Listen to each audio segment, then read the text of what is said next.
Hello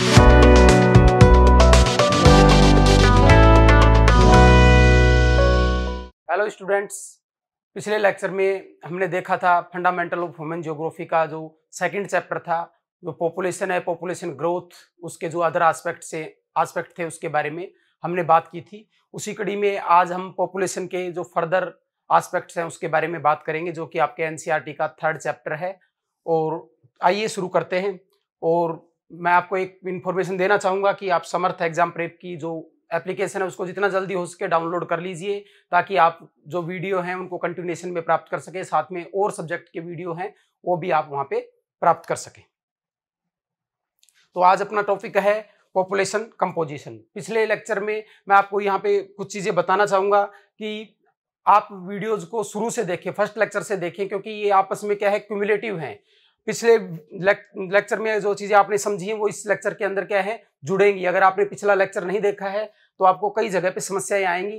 तो आप introductory video से शुरुआत करें, ताकि आप बेहतर तरीके से चीजों को समझ पाए। अब हम यहाँ पे चैप्टर से पहले एक बार क्वेश्चंस की बात कर लेते हैं। तो क्वेश्चन की अगर हम बात करें तो इसके अंदर जो क्वेश्चन बनने वाले हैं वो बीच बीच में मैं आपको हाईलाइट करके भी बता दूंगा। साथ में मैं यहाँ भी आपको बताना चाहूंगा कि जैसे क्वेश्चन के अंदर क्या चीज पूछ सकता है। क्वेश्चन के अंदर जैसे सेक्स कंपोजिशन है, तो सेक्स कंपोजिशन है, ये डेवलपिंग नेशन है और डेवलप्ड नेशन है। दूसरे हैं डेवलप्ड नेशन है, उनके अंदर क्या है, ये सेक्स कंपोजिशन है, ये अलग अलग है। इसके क्या है, कारण भी दिए हैं कि इसके क्या कारण है वहां पे। तो आपसे क्वेश्चन किस तरीके से बन सकता है, आपसे ये पूछ ले कि किस देश के अंदर हाईएस्ट सेक्स कंपोजिशन है, किस देश के अंदर लोवेस्ट सेक्स कंपोजिशन है, या उसके कारण दे दे कि इनमें से कौन सी कारण है जो इस सेक्स कंपोजिशन के ऊपर इफेक्ट डालते हैं, इसके बारे में। या एज स्ट्रक्चर है, तो एज स्ट्रक्चर में इसको किस तरीके से दिखाया जाता है। आगे जैसे हम बात करेंगे, जो एज सेक्स पिरामिड है वो बनाया जाता है, तो उसमें किस तरीके से इसके बारे में, जैसे एज सेक्स पिरामिड होता है तो वो पिरामिड बनाया जाता है, उसमें लेफ्ट साइड, राइट साइड, इन चीजों का ध्यान रखा जाता है। तो इस पे भी सवाल बन सकता है। एज स्ट्रक्चर के ऊपर सवाल बनेगा कि भाई किस एज ग्रुप के कितने लोग हैं। हमने पहले बात की थी कि जो पॉपुलेशन है उसको रिसोर्स के संदर्भ में देखा जाता है। कम एज ग्रुप और बहुत ज्यादा एज ग्रुप के लोग हैं वो क्या है, डिपेंडेंट ग्रुप के अंदर आते हैं। और बीच का जो वर्ग है वो क्या है, प्रोडक्टिव वर्ग एज ग्रुप के अंदर आता है, जो कि लगभग अपने 20 साल से लेके 59 एज तक का होता है। तो उसको क्या प्रोडक्टिव माना जाता है, देश की इकोनॉमी के लिए, ग्रोथ के लिए उसे अच्छा माना जाता है। तो इस तरीके से क्या आपको कंसेप्ट को समझते हुए और जो पॉइंट्स हमने स्लाइड के अंदर डाले, उन पॉइंट्स को एक अरेंजमेंट में रख के आपको क्या है, क्वेश्चन फॉर्म करने हैं। उससे रिलेटेड मैं बीच बीच में आपको जो संभावित डायमेंशन है वो भी क्या है, बताते रहूंगा। अब हम बात करते हैं रूरल अर्बन कंपोजिशन आएगा, इसके अंदर एक लिटरेसी रेट आएगा और एक आएगा ऑक्यूपेशनल स्ट्रक्चर। तो ये सारी चीजें हैं जो आज के लेक्चर के अंदर हम इसके बारे में बात करने वाले हैं। तो आइए शुरू करते हैं आगे। तो चैप्टर का जो पहला कंपोनेंट है उसके ऊपर हम बात करते हैं, वो है सेक्स कंपोजिशन। सेक्स कंपोजिशन में हम देखेंगे कि the number of women and जो मैन है, जो विमेन और मैन है एक कंट्री के अंदर, उसको देखा जाता है। और इसको कैसे ड्राइव किया जाता है कि 1000 के रेशियो में इसको देखा जाता है कि 1000 जो पुरुष हैं उनके ऊपर महिलाओं की संख्या कितनी है। इंडिया के अंदर इसको कैलकुलेट करने का फार्मूला है फीमेल पॉपुलेशन और divided by mail population into 1000। तो ये अलग अलग देशों में है, आपके एनसीईआरटी में, अदर कंट्रीज में मेल पॉपुलेशन को ऊपर, फीमेल पॉपुलेशन को नीचे रख के भी इसको ड्राइव किया जाता है, जो कि आपने चैप्टर के अंदर देखा होगा। लेकिन आपको दोनों एस्पेक्ट को क्या है, समझना है इसके अंदर। तो नेक्स्ट हम बात करते हैं सेक्स कंपोजिशन के अगले सेगमेंट में। हम बात करते हैं ये जो कुछ फैक्ट्स हैं जो आपके चैप्टर के अंदर दिए हैं, इंपॉर्टेंट है, जिनके ऊपर क्वेश्चन बन सकते हैं, उनको इसके अंदर डाला गया है। और जो हाईलाइट फॉर्म में आपके सामने है उसे आप क्या कर सकते हैं, यहां से देख सकते हैं। जो सेक्स रेशियो है, पूरा जो वर्ल्ड का एवरेज एक है, वो एवरेज है 990 फीमेल पर 1000 जो मेल्स है, वो पूरे वर्ल्ड का एवरेज है। तो आपको इस फॉर्म में क्वेश्चन डाला जा सकता है कि स्टेटमेंट डाल दे कि पूरे जो वर्ल्ड का जो रेशियो है वो कितना है। तो इसको आपको ध्यान रखना है। दूसरा है कि हाईएस्ट सेक्स रेशियो है वो लाटविया कंट्री के अंदर है, जो कि 1187 है। इस चीज को क्या है, आपको ध्यान रखना है। अगली बात करें लोवेस्ट की, तो यूएई के अंदर है जो कि 468 है। तो ये फैक्ट्स हैं जो कि आपको क्वेश्चन फॉर्म के अंदर वहां पे मिल सकते हैं। और दुनिया के अंदर, पूरी दुनिया की बात की जाए तो 139 कंट्रीज है जहां पे क्या है, फेवरेबल सेक्स रेशियो है, और 72 कंट्रीज हैं जहां पे क्या है, फेवरेबल नहीं है विमेन के लिए, यहाँ की वहां पे सेक्स रेशियो क्या है, कम है। अब हम सेक्स रेशियो को एक बार थोड़ा सा समझने की कोशिश करते हैं कि सेक्स रेशियो का क्या रोल है, क्या चीजें हैं, इससे किसी सोसाइटी के अंदर महिलाओं की स्थिति कैसी है, गवर्नमेंट की जो स्कीम्स है वो उसको लेके किस तरीके से चलाई जा रही है, एजुकेशन का स्तर क्या है, वो सारी चीजें कहीं ना कहीं क्या है हमें इससे पता चलती है। अब एक अगला डायमेंशन है वो है age sex pyramid. Age sex pyramid के अंदर क्या बात की जाती है, the age sex structure of population refers to the number of females and males. तो इसमें क्या क्या किया जाता है, फीमेल और मेल का जो डिफरेंट एज ग्रुप के होते हैं उनका क्या किया जाता है, एक पिरामिड बनाया जाता है। इसके अंदर अब सवाल आपके कहां से बनेंगे, अब इसमें पहली बात तो यह है कि इसके अंदर हम क्या क्या देखते हैं। इसके अंदर हम पहली चीज देखते हैं टोटल पॉपुलेशन, इसके अंदर हम देख सकते हैं, क्योंकि अब जो पूरा पिरामिड 0 से लेके और लास्ट तक जो बनता है उसमें हम एक टोटल देख सकते हैं। फीमेल पॉपुलेशन कितनी है वो देख सकते हैं, मेल पॉपुलेशन कितनी है वो देख सकते हैं, और किस एज ग्रुप में कितनी पॉपुलेशन है वो भी यहाँ पे हम देख सकते हैं। The shape of population pyramid reflects the characteristic of the population. अब वो शेप किस तरीके की बनती है उससे ये पता चलेगा कि किस एज ग्रुप के लोग ज्यादा हैं, किस एज ग्रुप के लोग कम हैं, उसकी जो कैरेक्टरिस्टिक है वो यहाँ पे पता चलेगी। इसके लेफ्ट साइड में क्या किया जाता है, मेल को दिखाया जाता है, और किस फॉर्म में दिखाया जाता है ये भी आपसे पूछ सकता है, तो इसे परसेंटेज फॉर्म के अंदर क्या किया जाता है, दिखाया जाता है। और राइट साइड के अंदर क्या किया जाता है, जो पिरामिड बनेगा, देखिए इस तरीके से पिरामिड बनेगा। तो जो इसकी जो राइट साइड है इधर तो क्या है, फीमेल को दिखाया जाएगा, और ये लेफ्ट साइड है इधर क्या है, मेल को दिखाया जाएगा, और इसमें डिफरेंट डिफरेंट एज ग्रुप के अंदर क्या है, इस तरीके से बांट के और उसको परसेंटेज में दिखाया जाएगा। ये चीज क्या है आपको ध्यान में रखनी है। तो अब हम इसकी बात करते हैं, कुछ जो आपके एनसीईआरटी के अंदर जो कुछ एग्जांपल्स दिए गए हैं उसके ऊपर हम बात करते हैं। तो एक्सपेंडिंग पॉपुलेशन की जो बात की जा रही है किस तरीके से, तो कुछ देशों के क्या है एग्जांपल दे दे के बताई गई है। तो एक्सपेंडिंग पॉपुलेशन का जो बात है उसमें क्या ध्यान रखना है, सवाल क्या बन सकता है कि एक्सपेंडिंग पॉपुलेशन क्या होती है। उसमें क्या होती है, जो फर्टाइल एज ग्रुप होता है ना उसका क्या है, रेशियो क्या है पॉपुलेशन के अंदर काफी ज्यादा होता है, जैसे जैसे ऊपर जाते हैं जो पिरामिड है वो क्या है, सकरा होता चला जाता है। तो एक तरीके से हम कह सकते हैं कि एक त्रिभुजनुमा पिरामिड इसके अंदर बनता है। जैसा कि आप देख सकते हो नाइजीरिया एक ऐसा कंट्री है, आपसे एग्जांपल के तौर पे पूछ ले कि भाई नाइजीरिया के अंदर जो सेक्स पिरामिड है उसकी आकृति किस तरीके की है, या नाइजीरिया को आप इसके अंदर किस कैटेगरी के अंदर रखेंगे, तो उसको हम एक्सपेंडिंग पॉपुलेशन वाले ग्रुप में रखेंगे जहां पे क्या है, त्रिभुजाकार पिरामिड बनता है। तो इसके अंदर जो आप बताइए कि ट्रायंगुलर जो शेप है पिरामिड की वो बनती है, और लेस डेवलप्ड कंट्रीज के अंदर ये चीज देखी जाती है। मैक्सिको, नाइजीरिया, बांग्लादेश है वो क्या है इसके एग्जाम्पल है। तो इसमें से यही सवाल जो है बन सकते हैं। और जो ये हाईलाइटेड जो चीजें हैं या जो मैं आपको इस पे से फोकस करूंगा उसको आप क्या है राइट डाउन भी कर सकते हैं, क्योंकि वो आपसे डायरेक्ट क्या है क्वेश्चन के फॉर्म में पूछी जा सकती है। अब हम अगला देखते हैं, उसी में अगला सेगमेंट है वो है कांस्टेंट पॉपुलेशन। कांस्टेंट पॉपुलेशन में क्या होता है, एक स्थिरता को दिखाती है पॉपुलेशन की, जो वृद्धि है वो एक लगातार रेशियो में चल रही है। ऑस्ट्रेलिया को इस ग्रुप के अंदर एग्जांपल के तौर पे एनसीईआरटी ने केस स्टडी कह सकते हैं उस तौर पे इस पे डाला है। और आप देख सकते हो कि इसके अंदर क्या होता है, जो पिरामिड है वो बेल शेप होता है, मतलब जो अपने घंटा होता है, मंदिर की जो घंटी होती है उस घंटी के आकार में क्या होता है, बनता है। और ये जो पिछले में हमने देखा था कि बिल्कुल यहाँ पे वी शेप का हो जा रहा था, वी शेप का हो जा रहा था, यहाँ पे वी शेप का ना होके थोड़ा टेपर्ड रहता है। इससे क्या है, जो अपर एज के लोग हैं उनकी 60+ के जो एज ग्रुप है उसकी भी एज क्या है थोड़ी ज्यादा है, और नीचे से क्या है लगभग ये पैरेलल उठता हुआ प्रतीत हो रहा है। तो इसके अंदर आपको ध्यान रखनी है कि ये डेवलप्ड नेशंस के अंदर ये चीज देखने को मिलती है, ये चीज आपको ध्यान रखनी है।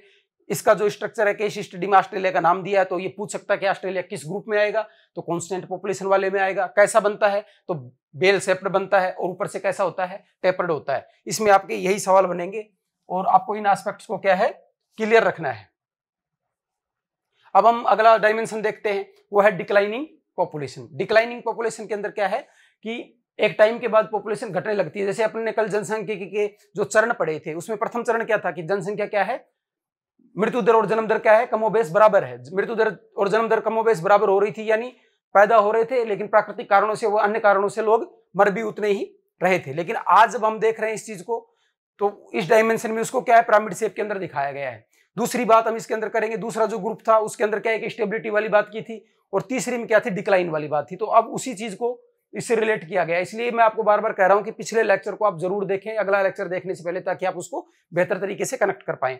अब हम इसके अंदर देखते हैं पिछले जो पिरामिड था और इस पिरामिड में क्या फर्क है। जो फर्स्ट पिरामिड था उसके अंदर क्या है, यहाँ पे जो ऊपर था वो बिल्कुल वी शेप का हो गया था। दूसरे में क्या था, नीचे से लगभग पैरेलल चलता जा रहा था। लेकिन इसमें क्या है, नीचे से जो बेस है वो थोड़ा सा क्या है, सकरा है, बीच में चौड़ा है, फिर ऊपर जाके थोड़ा सकरा हो जा रहा है। इसका मतलब इसके पास सबसे ज्यादा जो वर्किंग पॉपुलेशन है, जिसको हम कह सकते हैं प्रोडक्टिव पॉपुलेशन है, रिसोर्स जो है पॉपुलेशन है, वो इसके पास है। जापान को क्या है, इसके पास रखा गया है। लेकिन इसमें अभी आगे फ्यूचर में क्या समस्या आ रही है कि ऊपर जाके एज्ड जो ग्रुप है ना, उसकी संख्या बढ़ती जा रही है, साथ में जो रिप्रोडक्शन है वो कम हो रहा है। यानी फ्यूचर में इनके पास ह्यूमन रिसोर्स कम पड़ने वाले हैं। वर्तमान में तो इनकी स्थिति अच्छी है, लेकिन फ्यूचर में क्या है, आगे आने वाली जनरेशन में क्या है, इनके पास पॉपुलेशन कम रहेगी, ह्यूमन रिसोर्स कम रहेंगे। और जो डिपेंडेंट वर्ग है, जो पिछले लेक्चर में हमने बात की थी कि जो चाइल्ड एज के होते हैं, जो 20 से कम एज के होते हैं या 60 प्लस एज के होते हैं, उनको डिपेंडेंट ग्रुप बोला जाता है। तो वो डिपेंडेंट ग्रुप के अंदर जा जाते हैं, और प्रोडक्टिव ग्रुप है वो क्या है, इसके अंदर कम हो जाता है। तो इस चीज को आपको ध्यान रखना है। इसमें आपको एक ध्यान रखना है, क्वेश्चन इस पे क्या बन सकता है, इस पे क्वेश्चन बन सकता है कि जापान को किस ग्रुप में रखा गया है, तो डिक्लाइनिंग ग्रुप के अंदर रखा गया है। इसमें किस तरीके का पिरामिड बनता है, तो इसमें टेपर्ड टॉप का जो है पिरामिड बनता है। और जो डेवलप्ड नेशन है ना, ज्यादातर वहां पे ये चीज धीरे धीरे देखने को मिल रही है। और इसमें क्या होता है, जो डेथ रेट है वो बर्थ रेट से क्या है, कम हो जाती है। बर्थ रेट भी कम हो जाती है और डेथ रेट भी, दोनों कम हो जाती है। इसके अंदर सबसे बड़ी बात ये है।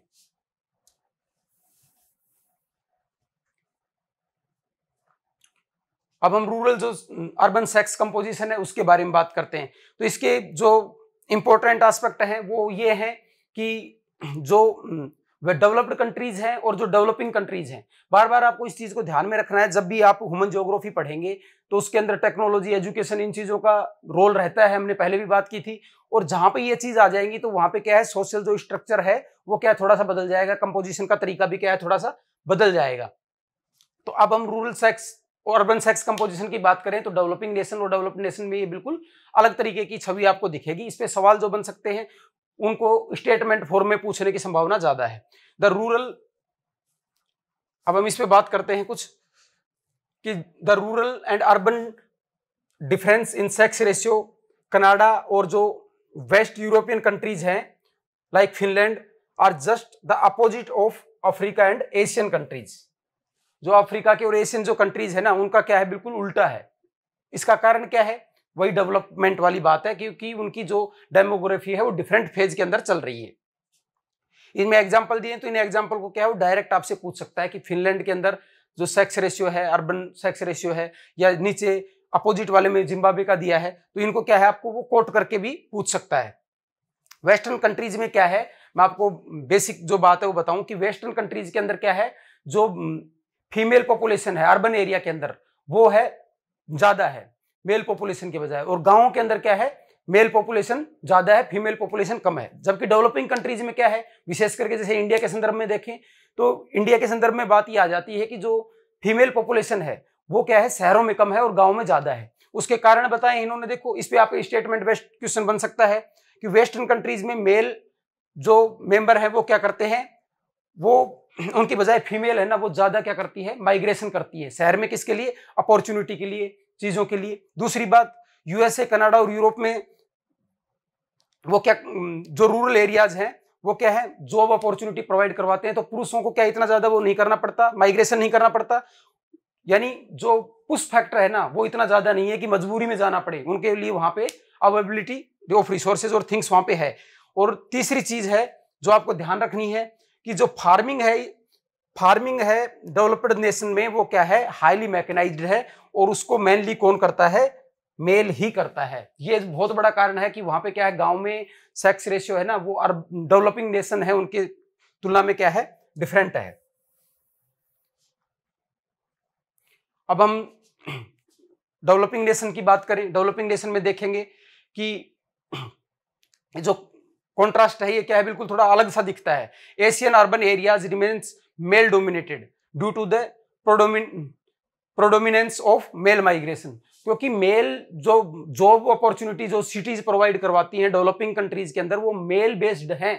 इसलिए क्या है, डेवलपिंग कंट्रीज के अंदर सिटीज के अंदर सेक्स रेशियो मेल के पक्ष में झुका हुआ है। दूसरा एस्पेक्ट इसके अंदर वो बताया है फार्मिंग वाला, कि जो फार्मिंग है उसके अंदर इंडिया के अंदर विशेष रेफरेंस में अगर बात की जाए, यहाँ पे आप देख सकते हो विशेष कॉन्टेक्स्ट में इंडिया की में इन्होंने डाला है कि जो एग्रीकल्चर है उस एक्टिविटी के अंदर महिलाएं ज्यादा लगी हुई। स्टेटमेंट डाल सकता है कि भारत के अंदर महिलाएं कृषि क्षेत्र में ज्यादा कार्यरत हैं, जो कि भारत के अंदर जो माइग्रेशन है शहरों की तरफ उसको पुरुष प्रभावी बना देता है। तो ये स्टेटमेंट क्या है, करेक्ट हो जाएगा। आपको इस कंसेप्ट को क्या है समझना है। दूसरी बात है जो स्टोरेज ऑफ हाउसिंग और हाई कॉस्ट ऑफ लिविंग और महिलाओं से संबंधित जॉब और लैक ऑफ सिक्योरिटी होती है जो सिटी के अंदर, इन सब चीजों की अंदर वजह से भी, हाउसिंग की वजह से, हाई कॉस्ट की वजह से, उनके जो लायक जॉब होती हैं वो नहीं मिल पाना, या जो सिक्योरिटी सुरक्षा का जो मुद्दा होता है उसका कम होना भी क्या है, महिलाओं को शहरों की ओर कम प्रवर्सन करने के लिए मजबूर करता है। यही कारण है कि डेवलपिंग नेशन में और डेवलप्ड नेशन में क्या है, जो सेक्स रेशियो अर्बन और रूरल एरिया में वो डिफरेंट टाइप का दिखता है। अब हम बात करते हैं लिटरेसी की। तो लिटरेसी पे आप से जो क्वेश्चन पूछ सकता है वो क्वेश्चन आपके चैप्टर के हिसाब से जो क्वेश्चन बन सकते हैं, इसमें क्या देखा जाता है कि कुल पॉपुलेशन का कितना हिस्सा है वो पढ़ा हुआ है। इसे किस रूप में देखा जाता है, इसे परसेंटेज के रूप में देखा जाता है। अब इसके अंदर जो आपके लिए इंपॉर्टेंट चीज है जो क्वेश्चन बन सकता है इस एरिया से, कि इससे किस किस चीज का पता चलता है। इससे पता चलता है जो सोशियो इकोनॉमिक कंडीशन है एक सोसाइटी की, उसका पता चलता है। अगर एक आदमी निरक्षर रहेगा तो उसके लिए जीवन में संभावनाएं क्या है, कम हो जाएंगी। जीवन में संभावनाएं कम होंगी तो वो क्या है, प्रोडक्टिव नहीं रहेगा, या वो जो एक छिपी बेरोजगारी होती है कि एक खेत के अंदर बहुत सारे लोग काम कर रहे हैं, बाहर जॉब है नहीं, तो शिक्षित होने के लिए जरूरी है उसके पास एक एजुकेशन हो या एक स्ट्रक्चर हो इस देश के द्वारा प्रोवाइड करवाया जाए। इसमें अगली कड़ी में आप देखेंगे इससे क्या पता चलेगा, स्टैंडर्ड ऑफ लिविंग। आदमी अगर कमाएगा तो बेसिक जरूरत की चीजों के साथ अतिरिक्त चीजें भी लेके आएगा जो उसके जीवन को क्या करती है, सहज बनाती है।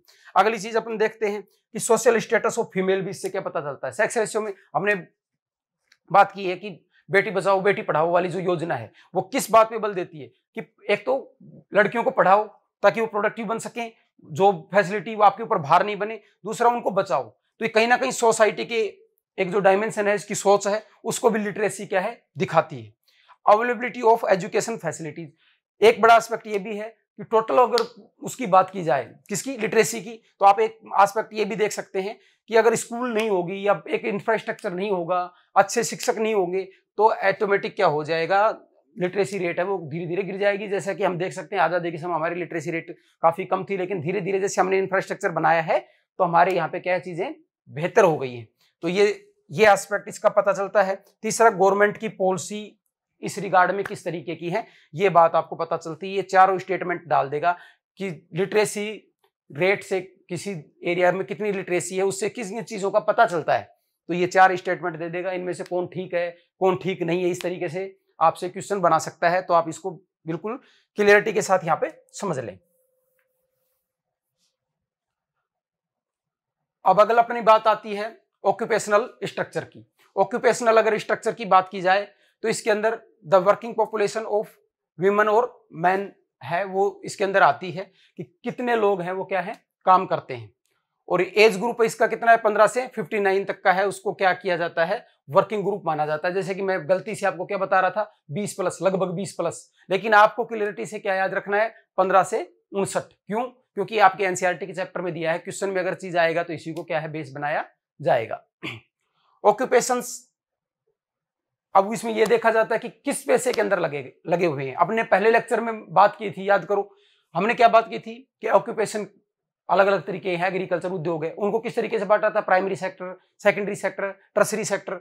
अब इससे ये देखा जाता है कि किस सेक्टर के अंदर लोग लगे हुए हैं, ये इसके अंदर देखी जाती है चीजें। इससे क्या पता चलता है, इससे ये पता चलता है कि भाई देश की इकोनॉमी है वो किस डायरेक्शन के अंदर जा रही है, मोस्ट ऑफ पॉपुलेशन है किस वर्ग के अंदर या किस ऑक्यूपेशन के अंदर काम करती है। और जो डेवलपिंग, डेवलप्ड या अर्बन रूरल, इसका जो फर्क है वो ऑक्यूपेशन के आधार पर ही किया जाता है, क्योंकि डेवलप्ड नेशन है उनके अंदर क्या है, मोस्ट ऑफ पॉपुलेशन क्या है, टर्सरी सेक्टर, सेकेंडरी सेक्टर के अंदर काम करती है, डेवलपिंग नेशन में प्राइमरी सेक्टर के अंदर काम करती है। अर्बन एरिया में अपना इंडिया का जो पैरामीटर है वो क्या है, इंडिया के अंदर इसका पैरामीटर है कि लगभग 75% पॉपुलेशन है वो कम से कम किस में लगी होनी चाहिए, और उसमें ध्यान रखना मेल पॉपुलेशन दिया है, ये भी ध्यान रखना आपके अंदर। अपने जो इंडिया का सेंसस है वो जो अर्बनाइजेशन का काम करता है कि 75% मेल पॉपुलेशन है ना, वो सेकेंडरी टर्सरी एक्टिविटी के अंदर लगा होना चाहिए, यानी प्राइमरी एक्टिविटी के अंदर नहीं लगा होना चाहिए। इसलिए इन चीजों का महत्व है। तो अपन अगर ओवरऑल बात करें कि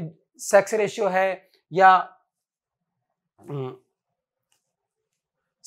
है या एज ग्रुप वाली जो बात है वो, या लिटरेसी है, या ऑक्यूपेशन में किस में काम करते हैं, इसकी अपन ओवरऑल बात करें तो इससे हमें क्या पता चलता है, इससे हमें पता चलता है कि किसी देश के अंदर जो सामाजिक आर्थिक दशाएं हैं वो किस तरीके की हैं, सांस्कृतिक ढांचा किस तरीके का है, सरकार की नीतियां किस तरीके की हैं, और साथ में उस देश के डेवलपमेंट की संभावनाएं कितनी है।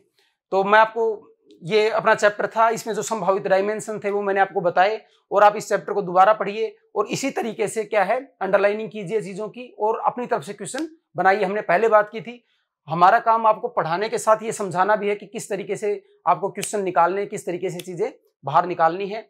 तो आप समर्थ एग्जाम प्रेप के साथ बने रहिए, आपको हम और भी चीजें बताएंगे। साथ में इसका ऐप डाउनलोड कर लीजिए जहां पे आप क्या है कंटिन्यूएशन में एक तो वीडियो प्राप्त कर पाएंगे, साथ में जो हम क्वेश्चन बना रहे हैं, जो चीजें बना रहे हैं वो आप यहाँ पे ऐड ऑन कर पाएंगे। Thank you very much.